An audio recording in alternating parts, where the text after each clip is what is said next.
what we're playing today with the bagpipes. I wasn't too sure how it was going to go, but people are even sending through suggestions, which I love.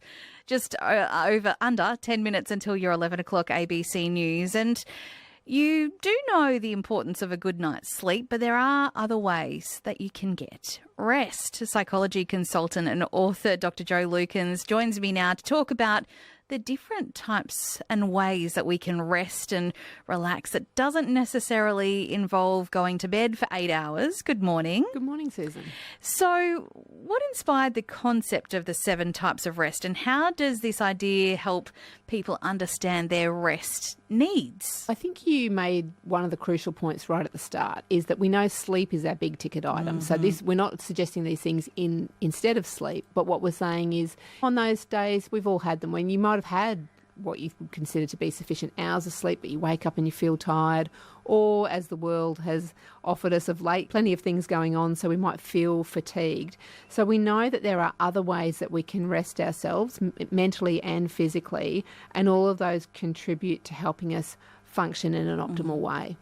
So can you explain physical rest and how does that differ from the other types of rest? I didn't know there were so many. Yes, there are a lot, aren't there? We probably won't even get through them all today, but the physical rest is when you're giving yourself that break, and it's not necessarily sleep is the obvious one, but in addition to that, it might be things like napping, and it also might be activities that are slower moving but enable us to rest our body and give us those restorative functions. It might be stretching, it might be massage, and probably some of the less energetic forms of something like yoga, because I know yoga can be very physical. Any of those sort of physical rest that allows the body to repair and recover, move a little bit slower, but even to move is one way of resting the body.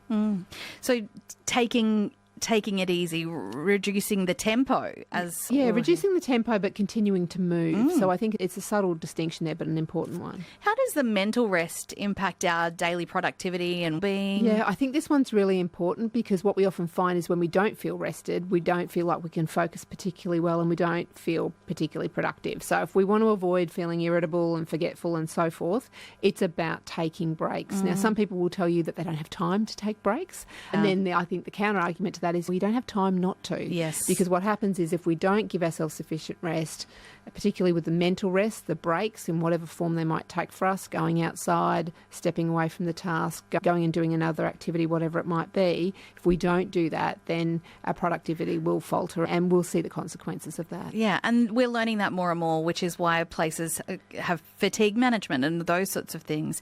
You're hearing from psychology consultant Dr. Jo Lukens. What role does emotional rest have in managing stress and emotional well-being? Most of us would be aware that anything that has a strong impost on our emotions is fatiguing. We can feel we talk about being emotionally drained. So whenever we can give ourselves a little bit of a break from the emotional turmoil, so again, that might be about stepping away from people or things, or activities, turning that television off, all of those sorts of things that we might do. It might be about engaging with someone else and talking to someone.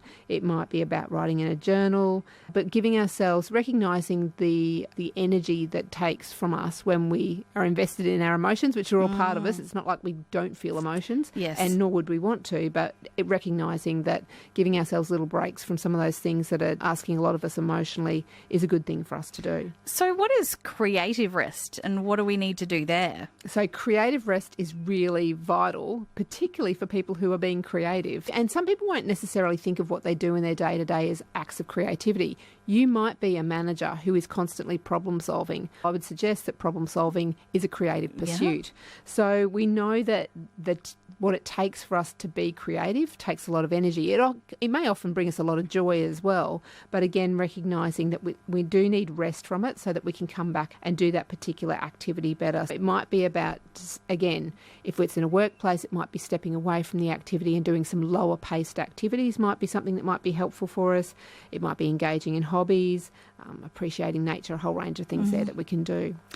Let's talk about sensory rest. This one I think is really useful, and we've seen more about this now. Even some shopping centres will have times of the day when you can go when there's less music playing and the lights are a bit dimmer and so forth. So we know that all of our senses, again, noise, light, all that sort of stimulus, is energy taking from us. And so giving ourselves breaks in those particular moments. And it might simply be about closing your eyes and taking some deep breaths, or it might be listening to some calming bagpipe music, perhaps, that might help you, or whatever the music is that you like. But we do know that giving our senses a break is really important, helps to reduce our stress levels and help prevent that feeling of overload.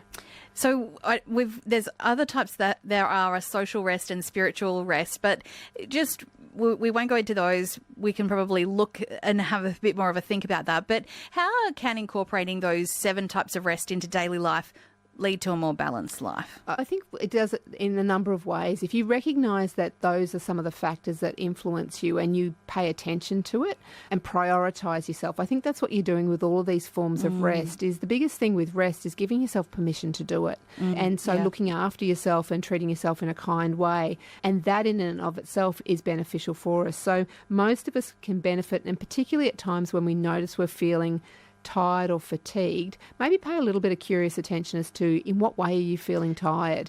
Is it that you just need to turn the music off and drive in the car with nothing on, nothing to listen to, or do you need to have that break in terms of physical activity or the pace of your everyday? So paying attention to that and looking at different ways to rest yourself, I think this is a really great conversation for us to have had. Yeah. Psychology consultant Dr. Jo Lukens, thank you very much for that. Have a good rest. Hopefully you get one today. Hopefully I will. Thanks, Thank Susan. you very much. You are on ABC Queensland. It's International Bagpipe Day.